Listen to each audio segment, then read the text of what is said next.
नमस्कार दोस्तों, आज के इस वीडियो में हम नागपंचमी से जुड़ी एक छोटी सी कहानी सुनाने जा रहे हैं। अगर आपको यह कहानी पसंद आती है तो कमेंट्स बॉक्स में ओम नमः शिवाय जरूर लिखिए।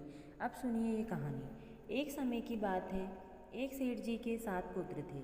सातों के विवाह हो चुके थे। सबसे छोटे पुत्र की पत्नी श्रेष्ठ चरित्र की विदुषी और सुशील थी, परंतु उसका कोई भाई नहीं था। एक दिन बड़ी बहू ने घर लीपने को पीली मिट्टी लाने के लिए सभी बहुओं को साथ चलने को कहा, तो सभी डलिया और खुरपी लेकर मिट्टी खोदने लगी। तभी वहाँ एक सर्प निकला, जिसे बड़ी बहू खुरपी से मारने लगी। यह देखकर छोटी बहू ने उसे रोकते हुए कहा, मत मारो इसे, यह बेचारा निरीह है। यह सुनकर बड़ी बहू ने उसे नहीं मारा। तब सर्प एक ओर जा बैठा।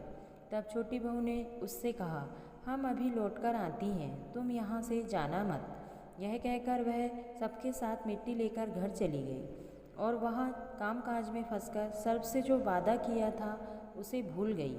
उसे दूसरे दिन वह बात याद आई तो सबको साथ लेकर वहाँ पहुँची और सर्प को उस स्थान पर बैठा देखकर बोली, सर्प भैया नमस्कार। सर्प ने कहा, तू भैया बह चुकी है, इसलिए तुझे छोड़ देता हूँ, नहीं तो झूठी बात कहने के कारण तुझे अभी डस लेता। वह बोली, भैया मुझसे भूल हो गई, उसकी क्षमा मांगती हूँ। तब सर्प बोला, अच्छा तू आज से मेरी बहन हुई और मैं तेरा भाई हुआ, तुझे जो मांगना हो मांग ले। वह बोली, भैया मेरा कोई नहीं है, अच्छा हुआ जो तू मेरा भाई बन गया। कुछ दिन व्यतीत होने पर वह सर्प मनुष्य का रूप धारण कर उसके घर आया और बोला कि मेरी बहन को भेज दो। सबने कहा कि इसके तो कोई भाई नहीं था। तो वह बोला, मैं दूर के रिश्तेदार से इसका भाई हूँ, बचपन में ही बाहर चला गया था। इसके विश्वास दिलाने पर घर के लोगों ने छोटी को उसके साथ भेज दिया।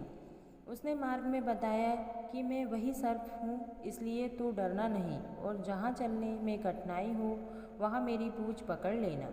उसने कहे अनुसार ही किया और इस प्रकार वह उसके घर पहुँच गई। वहाँ के धन ऐश्वर्य को देखकर वह चकित हो गई।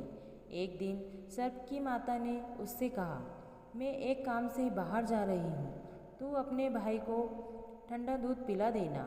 उसे यह बात ध्यान न रही और उसने गर्म दूध पिला दिया, जिसमें उसका मुख बेतरह जल गया। यह देखकर सर्प की माता बहुत क्रोधित हुई, परंतु सर्प के समझाने पर चुप हो गई। तब सर्प ने कहा कि बहन को अब उसके घर भेज देना चाहिए। तब सर्प और उसके पिता ने उसे बहुत सा सोना, चांदी, जवाहरात, वस्त्र, आभूषण आदि देकर उसके घर पहुंचा दिया। इतना ढेर सारा धन देखकर बड़ी बहू ने ईर्ष्या से कहा, तेरा भाई तो बड़ा धनवान है, तुझे तो उससे और भी धन लाना चाहिए। सर्प ने यह वचन सुना तो सब वस्तुएं सोने की लाकर दे दी। यह देखकर बड़ी बहू ने कहा, इन्हें झाड़ने की झाड़ू भी सोने की होनी चाहिए। तब सर्प ने झाड़ू भी सोने की लाकर रख दी। सर्प ने छोटी बहू को हीरा मणियों का एक अद्भुत हार दिया था। उसकी प्रशंसा उस देश की रानी ने भी सुनी और वह राजा से बोली कि सेठ की छोटी बहू का हार यहाँ आना चाहिए। राजा ने मंत्रियों को हुक्म दिया कि उससे वह हार लेकर शीघ्र उपस्थित हो। मंत्री ने सेठ जी से जाकर कहा कि महारानी जी छोटी बहू का हार पहनेगी, वह उससे लेकर मुझे दे दो। सेठ जी ने डर के कारण छोटी बहू से हार मंगा कर दे दिया। छोटी बहू को यह बात बहुत बुरी लगी। उसने अपने सर्प भाई को याद किया और आने पर प्रार्थना की, भैया रानी ने हार छीन लिया है, तुम कुछ ऐसा करो कि जब वह हार उसके गले में रहे तब तक के लिए सर्प बन जाए और जब वह मुझे लौटा दे तब हीरो और मणियों का हो जाए। सर्प ने ठीक वैसा ही किया। जैसे ही रानी ने हार पहना वैसे ही वह सर्प बन गया।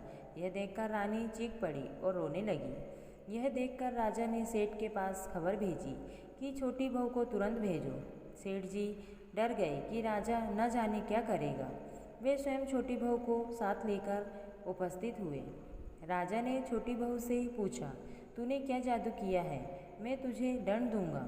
छोटी बहू बोली, राजन धृष्टा क्षमा कीजिए, यह हार ही ऐसा है कि मेरे गले में हीरो और मणियों का रहता है और दूसरों को गले में सर्प बन जाता है। यह सुनकर राजा ने वह सर्प बना हार उसके गले देकर कहा, अभी पहनकर दिखाओ। छोटी बहू ने जैसे ही उसे पहना वैसे ही हीरो मणियों का हो गया। यह देखकर राजा को उसकी बात पर विश्वास हो गया और उसने प्रसन्न होकर उसे बहुत सी मुद्राएं भी पुरस्कार में दे दी। छोटी बहू अपने हार और धन सहित घर लौट आई।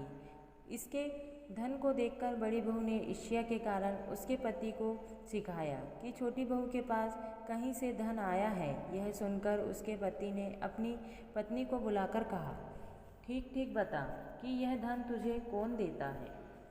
तब वह सर्प को याद करने लगी। तब उसी समय सर्प ने प्रकट होकर कहा, यदि कोई मेरी धर्म बहन के आचरण पर संदेह प्रकट करेगा तो मैं उसे खा लूँगा। यह सुनकर छोटी बहू का पति बहुत प्रसन्न हुआ और उसने सर्प देवता का बड़ा सत्कार किया। उसी दिन से नागपंचमी का त्यौहार मनाया जाता है और स्त्रियां सर्प को भाई मानकर उसकी पूजा करती हैं।